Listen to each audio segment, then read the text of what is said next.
مرحبا ورتوایو الله رب العالمین دې د دوی دا راتګ دا په دې سالمه وکم درکه د جمعیت علماء اسلام د تقویت لپاره سبب وګرځي او زه عبد الله بابا صاحب ته گزارش کوم چې دا جماعت ستا جماعت داستا عزت شو داستا پګړای شو د خپل پګړای د خپل عزت دا به منیاره په خپل سټیشن باندې ګټي ان شاء الله دا زمارونه ناس چې زموږ منیاره ملګری سمات یا نور ملګری دا به تاسو سره شانه بشانه وره په دې ځکه چې زموږ د پټای څومره ملګری دي هغه به در سره کلک ملاتړ ولاړ وي ته به د دینه مخکې او د نن وروسته په دې باندې فکر من کیږي چې خپل یار خپل دوست خپل ملګری دا به کوشش کوي چې د ځان سره په دې ډله کې شامل کړي د ځان سره ودرې او الحمدلله د دې کورنۍ خدمات دي د خدمتي خلق دي د خلکو سره منډه ترړولې د خلکو په غم خادي کې شرکت کوي په کنده کلمه کې ورسره لاس اخلاص کوي نو دې ته د سودا سے پسپت نظر باندې نه ګوري د دې شمولیت یو مستوا د الله رب العالمین په فضل او کرم سره په دې پولینګ سټیشن باندې دغه برګه جنډا او دغه د نبی علیه الصلاۃ والسلام وارثان او کتاب ورکړي ان شاء الله زما محترم مونږ سیاست او په جمعیت علماء اسلام کې دا خو دو داسې ناشنا خبرې دي چې د خلکو ذهنونه نه اخلي اول خو د خلکو ذهن ته دا خبره پرې باسم شوې ده چې سیاست دا تور دروغ ته ویل کېږي دا ګنکپۍ ته ویل کېږي دا توکي ته ویل کېږي یو کس چې د بل سره لږ غونډې فراډ وکړي هلکه وایي سیاست نه دا ډېره غلطه خبره ده زمارونو سیاست دا د انسانانو اجتماعي خیر لټولو ته ویل کېږي د انسانانو د فلاح عامه د خیر او د ښېګڼې سوچ ته ویل کېږي او حدیث مبارک کې راځي چې د بني اسرائیل سیاست با د هغې انبیاء کرامو ترمذی شریف دا روایت راغسته کانت بنو اسرائیل تسوسهم الانبیاء نو کو دا فراډ کو سیاست د فراډ کو د دروغ نوم وي کو د دوکي نوم وي تاسو نه تاسو انبیاء وکړو بیا انبیاء د فراډ کارونه کول د دروغ کارونه کول دو نمبر کارونه کول نه دا خوري غلط تعارف داخله کوم ته کوي سیاست د ترمذی شریف د حدیث مبارک مطابق د بني اسرائیل سیاست دا د انبیاء کرام علیهم الصلوات والتسلیمات کلما هلك نبی خلفه یو پیغمبر به وفات شو بل پیغمبر به هغه په ځای باندې جانشین شو هغه به د خپل امت د هغې حکمران به او د هغې مشر نبی علیه السلام فرمایي انه لا نبی بعدي زما نه وروسته بل پیغمبر راتلونکی نشته زه خاتم النبیین یم ختم نبوت دا د مسلمانانو د عقیدې حصه ده فسيكون خلفاء زهم د خپل وخت د مدینې د ریاست حکمران او مشر یم زمان وروسته به د امت مشري د چا په لاس کې کومنګ او تاسو مسلمانان یو نو نبی علیه السلام راته لار ښودلې ده فسيكون خلفاء زما وارثان زما جانشین هغه به زما په ځای باندې د امت په مشرۍ باندې ولاړي فیکسرون الله رب العالمین به خواره واره کې ډېر به کې د دنیا ګوټ ګوټ ته به هغه خلک ورغورځېږي بیا تاسو اینه د نبی علیه السلام سیرت ورچل د موس چل ته نزده کوئ د حد طریقت ته نزده کوئ د زکات مسلې ته نزده کوئ د روزي احکام ته نزده کوئ نو د نبی علیه السلام په سیرت کې او د هغې په زندګۍ کې تاسو نه تاسو د مدینه منوره بادشاہي او حکمرانی شته او کو نشته ده شته ده په خپل وخت حکمران په خپل وخت حاکم فیصله کول نو حکومت کول سیاست کول قیادت کول دا د انبیاء کرام علیهم الصلوات والتسلیمات فریضه وا او کوم چې د انبیاء فریضه وي هغه دروغ نه وي هغه دو نمبري نه وي هغه فراډ نه وي نن زه چې سیاست کوم او زه د بخاري شریف او د ترمذي شریف او د مسلم شریف درس پرېږدم ولې دا لارې کوڅې نور خلک نشي کولی د بجلۍ دا سکیمونه نور دنیا نشي کولی په ما کومه پیټه پرته ده چې زه د هغه ښکلي مجلس نه راپاسم او داسې میدان ته راوځم چې نه مې پکې کپړې څوک پاکې پرېږدي نه مې پکې عزت څوک محفوظ پرېږدي نه مې پکې د جان حفاظت دا یقیني دی هر څه په خطره کې نو بیا زما څه مفاد دي غلا دپاره غلطۍ دپاره دوکې دپاره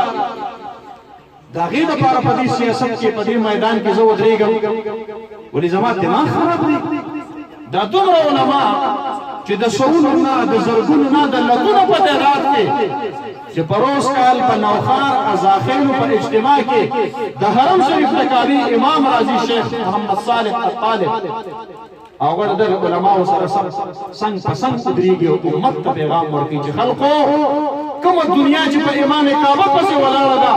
نن امام کعبه راغلی دی او د پاکستان د علماو سره دې کې زموږ د ستاسو لپاره عبرت نشته دا یو عالم بشي دا لس علما به په غلطه شي دا سل علما به په غلطه شي دا زر علما به په غلطه شي 12.5 لاکھ علما عجیبه خبره ده ته اسلام او قران کریم حافظان دا به په ګمراهۍ راجمع کېږي چېرته هم نه بیا زه سیاست څه لپاره کوم زما وروڼه سیاست زه دې لپاره کوم دا یاد ساتئ دا غرضي خبره ده نه زموږ د عمران خان سره اختلاف شته ښه د زړه په غوږ واورئ نه زموږ د نواز شریف سره اختلاف شته نه زموږ د زرداري سره اختلاف شته نه زموږ د اسپندیار ولی د ذات سره اختلاف شته دا ټول زموږ د کلمې مسلمانان وروڼه دي او الله رب العالمین دې د خپل نظام د عیان جوړ کړي او چې په کومه ورځ باندې دوی د اسلام د غلبې او د سربلندۍ ناره ولګوله بس زما غاړه خلاصه شوله بیا به زه ښه اطمینان سره د یو بالغ په ځای دوه بالغ ته ډډه لګوم او بیا به د بخاري او د ترمذي او د تفسیر او د جلالین درسونه دا به زه کوم خو چې تر څو پورې داسې نه شي نو زما په اوږو باندې یو فریضه پرته مونږ او تاسو چې په دې مجلس کې ناست یو مونږ او تاسو کلمه ویلې د لا اله الا الله محمد رسول الله او د لا اله الا الله محمد رسول الله دا د پاکستان د قیام مقصد دی پاکستان جوړ شوی د لا اله الا الله لپاره دی ولا اله الا الله مطلب دا دی چې تصویر واخلو او ګوت کې کېنه او لا اله الا الله دی وایو پاکستان د دې لپاره قائم شوی نه دا خو دا د فرنګانو په حکومت کې دا کولای شي امریکای ته لاړ شو هم تصویر واخلو او لا اله الا الله وایو پتا ته پابندي نشته لندن ته لاړ شو او لا اله الا الله وایو پتا پابندي نشته ولی زموږ استادو د مشرانو ځان له ملک وختلو ولی د انګریزانو خلاف مونږ جهادونه کول ولی انګریزانو پولونه نشو جوړولی انګریزانو چې کوم پل جوړ کړی تر اوسه پورې هغه روغ رمټ دی انګریزانو د ریل پټلۍ نشي جوړولی انګریزانو ډیمونه نشو جوړولی انګریزانو هغې ترقیاتي کارونه نشو کولی دا ټولې کولی شو د هغې باوجود بیا زموږ د مشرانو دماغو کې ډز شوی چې دومره تکړه خلک او دومره پاخه پاخه کارونه انګریزانو کړي دي او دومره هوښیار خلک بیا موږ د هغې خلاف جنګونه کول او دا خاوره م ازادوله او ځان له ملک هم غوښتلو څه وجه وه څه دپاره ودې دلته که نه مانځه پابندي نه وه د انګریز په حکومت کې په مانځه پابندي نه وه په تبلیغ پابندي نه وه په مدرسه پابندي نه وه په زکات ورکولو پابندي نه وه حج له پکړو باندې هم پابندي نه وه او نه اوس شته دی لندن ته لاړ شئ دا کوم څیزونه چې درته ما وکړل وویل دا هلته ښه ټیک ټاک ادا کېږي د انګریزانو په خپل ملک کې ادا کېږي نو بیا اخر څه وجه وه چې زموږ د مشرانو ځان له ملک وختلو د لا اله الا الله مقصد خو زما د لا اله الا الله مقصد هغه دا و موږ له یو داسې وطن پکار دی چې په هغه وطن کې نظام حکومت او نظام عدالت ته لا اله الا الله هلته اختیار د لا اله الا الله راشي هلته د داسې خلکو په لاس کې حکومت راشي کوم چې د لا اله الا الله د رشتې په بنیاد د افغانستان د کشمیر د برما د شام د فلسطین د مسلمانانو تپوس پوښتنه کولی شي زمونږ استادو مشران هغوی چې کله دا دومره سخت او تکلیفونه برداشت کول او 6.5 لاکھ شهدای کرام دای ورکول شپږنیم لکه خلک شهیدان کړل د پاکستان د جوړېدلو لپاره د دې واحد مقصد دا چې دلته د سود دلالت نه موږ خلاص شو دلته د زنانو او تورسرو په مخ باندې د حیا او د پردې صادر کړو دلته په عدالت کې د قران کریم فیصله کیږي دلته زما او استاد په تعلیمي نظام کې د قران او سنت د هغه خودنی کیږي دلته په داخله او خارجه پالیسی د مسلمانانو د امت مسلمه په مفاد کې جوړیږي زما محترم ورونو بس دغه یو واحده ګیله ده چې مونږ د عمران خان نه لرو د نواز شریف نه لرو د زرداری نه لرو د اسپندیار ولی نه لرو د آفتاب شرپاو نه لرو د فاروق ستار نه لرو د محمود خان اچکزی نه لرو هغوی زموږ سره دا خبره نه مني او هغوی دا وایي وی زما په پارلیمنت کې زما په قانون ساز اداره کې زما په حکومت کې زما په عدالت کې زما په مملکت کې د قرآن او د سنت هیڅ قسم مداخلت نازل نه اجتماعي نظام کې به د قرآن او سنت مداخلت بس دغه ځای چې زموږ لارې جدا شي هغوی هغه طرف ته لاړ شي ځان ته سیکولر ووایي مونږ دې طرف ته پاتې شو مونږ ته دیني او مذهبي ووایي مونږ ورته وایو چې په خپل نوم باندې مونږ ډېر خوشحاله یو الله دې په دې دیني او مذهبي لقب باندې مونږ ته ژوند هم نصیب کړي او قیامت کې دې الله مونږ په دې راپاسي چې هغه دیني جماعت والا خلک راپاسي خو په تاسو ډېر خفه یو په تاسو خفه یو تاسو په دغه ځای کې نه یې خوښ ستاسو لپاره مهم دا سوچ ده چې راشئ او زموږ سره ودرېږئ او مونږ ته ووایئ چې لا اله الا الله په بنیاد باندې آزاد شوي وطن کې به د لا اله الا الله د نظام غوښتلو دپاره مونږ په علماو پسې شاته راغلو ځکه د لا اله الا الله په نظام باندې د شریعت په نظام باندې په دین اسلام باندې علما ډېر ښه پوهېږي خو نور خلک پرې ښه پوهېږي تاسو نه پوښتنه تاسو د شاته ملګرو نه تپوس کوم څوک پرې ښه پوهېږي علما پرې ښه پوهېږي نو بیا پکار دا ده چې دغه خلک زموږ سره مقابله نه کوي زموږ خو کله کله زړه خوږ شي مونږ خو وایو الله مونږ ډېر داسې ځان راته سه یتیمانان غوندې ښکاره شي ځکه دغه خلک دوی باوجود د دې دومره اختلافاتو نه په دغه خپل مقصد کې بیا یو وي بیا په مقابله کې صرف مونږ ولاړ بله ورځ اسلام آباد کې نه سوري اسلام آباد کې ما ته ځای نه دی معلوم بله ورځ یو احتجاجي ریلي وباسل شوې او هغه ریلۍ کې ښځو چاټونه اوچت کړي دي کاغذونه داسې په لاس او د پاسې تیرې کړي دي میرا جسم میری مرضی زما جسم زما خوښه او بیا ورسره په بل چاټ باندې لیکلي دي مولوی اب ہماری اور تمہاری کھلی جنگ ہوگی مولانو زمونږ او ستاسو په کلاو جنگ وي مونږ کو خپل وجود بربنډو هم پکې ستاسو کار نشته دی مونږ کو جسم فروشي کو هم پکې ستاسو کار نشته دی زما جسم زما مرضی ده چې زه څنګه غواړم زه به هغه شانته استعمالوم او زه ډېر په افسوس سره دا خبره کوم د دغه فحش د دغه بېحیاو یو څو ښځو د هغې ملګرتیا د پاکستان تحریک انصاف مشر جهانګیر ترین د هغه زوی علي ترین کولی مونږ خو د الله رب العالمین د دغه ورځې نه وساتو او زمونږ زنانه د الله رب العالمین د دغه ورځې نه وساتو زمونږ ګیله صرف په دې خبره د عمران خان صاحب د ذات سره زمونږ کار نشته دی خپله یې خوښه ده که ښځې کوي او که ښځې پرېږدي هغې خپله د کور مسله مونږ باندې سپېټی پروت دی کول هم په هغه دي او پرېښودل هم په هغه دي کو په نکاح کې کوي او کو په عدت کې کوي او کو په غیر د عدت نه کوي کو په رضا یې راولي او کو په خوښه یې راولي او کو په زور یې راولي هېڅ کار مو ورسره نشته دی په یو خبره ترې خفګان اظهار او هغه خبره پکار دا ده چې به حیثیت د مسلمان مونږ او تاسو د پاکستان د میندو خویندو لوڼو لپاره هغه ورځ غوره کړو چې کومه په خپل کور کې د خپلې ماشومې دپاره غوره کوو دا کومې اشرګاهې چې لګېږي او د دې زنانو دا نارینهو دا مخلوط درنی او دا جنسي قایمېږي اسې په تاسو کې په دې ناس مجلس کې ما ته پته نشته دی خو که څوک په پي ټي آی کې یې هم هغه به د خپل کور تور سره دغه مجلس ته بوځي تاسو ته پوښتنه کوم غیرتي پښتانه څوک به بوځي چې پردی هلک ورلا په مخ باندې جنډې جوړې کړي دا څه دی په تاسو نو بیا چې د خپل کور د تورسرې او د ماشومې دپاره پرده خوښه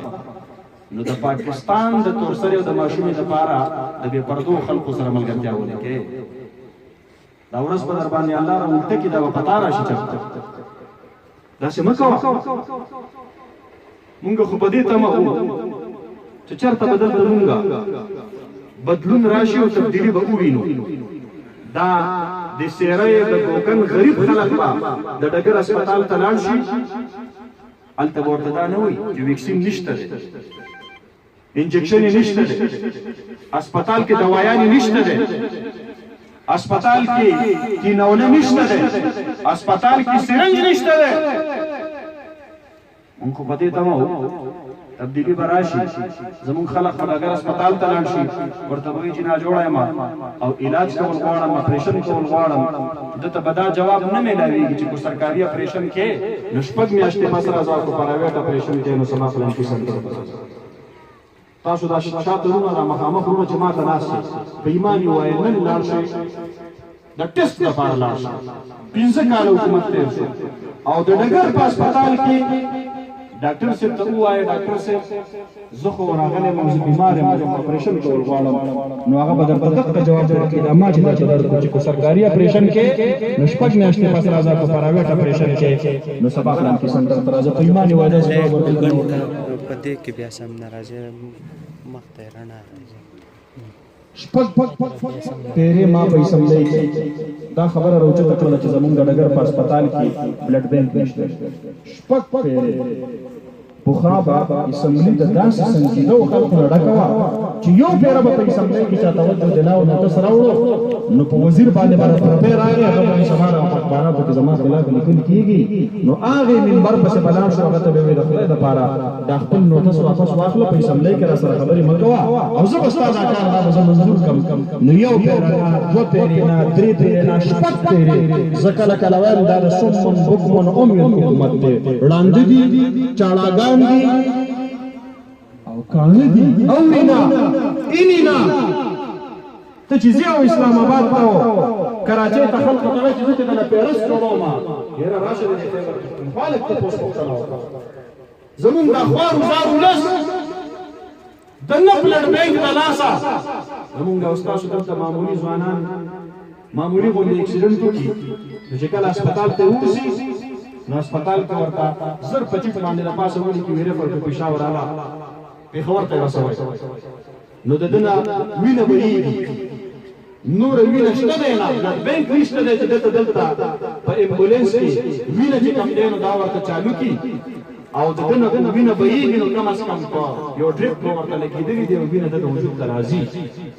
نو بلډ بینک نشته دی نو وینه نشته دی نو دا ماشوم دا ځوان دی په امبولینس کې ور واچوي او دی چې لا امبېلې ته نه یې رسېدلی د بلډینګ د وجې نه او د وینې تویېدلو د بهېدلو د وجې نه د ده نه ساه وخېږي نو پلار دی ټلیفون شي هغه ځوان زلمی زوی دی د دې ذموار څوک دی پرویز خټک دی که بل څوک دی په ایمان یې راته شهرام خان ترکی دی که بل څوک دی دا ټولې افایارې په دې خلکو باندې پټ کول پکار دي مونږ خو داسې بدقسمته خلک د بنیاد خلک ورلډ هیلث ارګنایزیشن عالمي اداره صحت د بنیر دپاره د الټراساونډ او د سټي سکین دوه مشینان ورکړو د 24 کروڑ روپو د 13 کروڑ روپو یو مشین او د 11 کروڑ روپو بل مشین هغه زموږ د استاد د ضلع نه واخیستل شو هغه وزیر اعلی صاحب نوښار ته منتقل کړو زه په دې حیران یم چې دې بنیر خلکو کم زیاتې کړی کو فرض که زه رالګم او زه په ای ډي پي کې سکیم ورچوم او هغه سکیم منظورېږي او د ډګر ګوګل په روډ باندې کار شروع کېږي صرف په دې بنیاد باندې هغه کار بندول کېږي چې دلته ایم پي ایف هم نه نو تکلیف دا خو زما د عام ولس دی د عامو مسلمانانو ورونو دی او دلته خو د خلکو صوبه د دنیا وټونه ورکړي عمران خان له دنیا وټونه ورکړي او چې څنګه په اسمبلی کې आवाज پورته کوم تاسو په سوشل میډیا کې ویډیو کتلی د پاکستان تحریک انصاف یو ام پی ایس فللای سے تنوم دی اگر آپ سے لمسی وی ته چې کم دینو په اسمبلی کې پاسا او د ملګری غلی چې کم دینو د اسمبلی نه بهر کا او چې مفتی صاحب څنګه خبره شروع کړو ته به پاسا چې لکه کورم پورانه ام پی ګان کم راغلي دا صرف د دې وجه چې دا خبره هم نه کړه فریاد هم دلته ولې نو د بنیر ولس کم زیاته کړ کم ظلم کړ چې دوی سره داسې چې کم دینو ظلمونه داسې زیاتې دا ورسره نو خو خیر خیر الټلا دا دومره وشوله چې د خیبر پښتونخوا په کالجونو کې د جنکو په کالجونو کې د انټرټینمنټ په نوم باندې د بدبختو د ډانس پروګرامونه ارینج کړل او دا غي ویډیوګانې وکړل او په سوشل میډیا ته اپلوډ کړل اسی په ایمان وایا د پاکستان تحریک انصاف چې د هرې پارټي غړي او د ماشومه دا چرته کالج ته تللی د سکول ته تللی د تعلیم لپاره د خپل مستقبل لپاره د قوم د خدمت لپاره او التا دوی چې کوم دینو د انټرټینمنټ په نوم باندې هغوی ګډولي او د هغې موبایل ویډیو کلیپ د سوشل میډیا ته اپلوډ کړی او دا سړی سبا لپاره د خپل ماشومه چرته په سوشل میډیا باندې په داسې حالت کې وویني په ایمان وایي دی به خوشحالي کو دی به سترګې به کوسي کو پدې کې پښتو یې سترګې به کوسي وسی اډر کړه و چې دا څومره د ورونو په غاړه باندې سکولونه دي په دې سکولونو کې به فیمیل ټیچرز دي د نارینه‌و په سکولونو کې به فیمیل ټیچرز دي ما تاسو کو عاطف خان راته په اسمبلی کې جواب راکړ وی مفتی صاحب دا زنانه د ماشومانو تربیت ښه کولی شي ما ورته ګورم عاطف خان زه په خپل د یو نارینه نه ما تعلیم حاصل کړی په ټاټ باندې په ډیسک باندې په پخوانو قلم او مشوانه او تختې باندې زه په خپل تربیت کې په خپل تعلیم کې هیڅ کمه الحمدلله نه محسوسوم خدا درته وایم چې زما به د دې علاقې تعلیم یافته زنانه او هغه به تا ته درخواست درکړي چې مال نوکري راکړه او تا چې کومه پالیسي وس جوړه کړله چې تا هغې ته وایي چې تاسو به د نارینه‌و په سکول کې سبق پړاوئ نو ته د هغې زنانه د هغې تعلیم نه غلطه فایده اخلي د مجبورۍ نه غلطه فایده اخلي او ته هغې ته دا وایي چې نوکري خو درکوم خو د نارینه‌و د سړو مخې ته به ودرېږي او خپل صدر به ماته خپل حجاب به لرې کې نو دا خو ته ډېر زیات دی زما محترم ورونو د خیبر پښتونخوا په ټولو کالجونو کې BS پروګرام شروع شوی دا زه چې تقریر کوم دا لایو چلیږي او دا زه غواړم چې دا بعضې څیزونه کوم چې په ریکارډ باندې موجود دي دا د دې قوم مخې ته راشي ځکه میډیا زموږ خبر نه راخلي الکترونیک میډیا د هغې پسې پرده چې کوم خلک ناست دی هغه ما نه سپورټ کوي د هغې نه برقه خوښه ده نه یې پرده خوښه ده نه یې حیا خوښه ده او نه یې عزت او عصمت خوښ دی د هغې همدغه کلچر خوښ دی کوم کلچر نه چې هغې ډیولپمنټ ورکړي او کوم کلچر چې هغې ته د پاکستان کې کنټرول غواړي زما محترم ورونو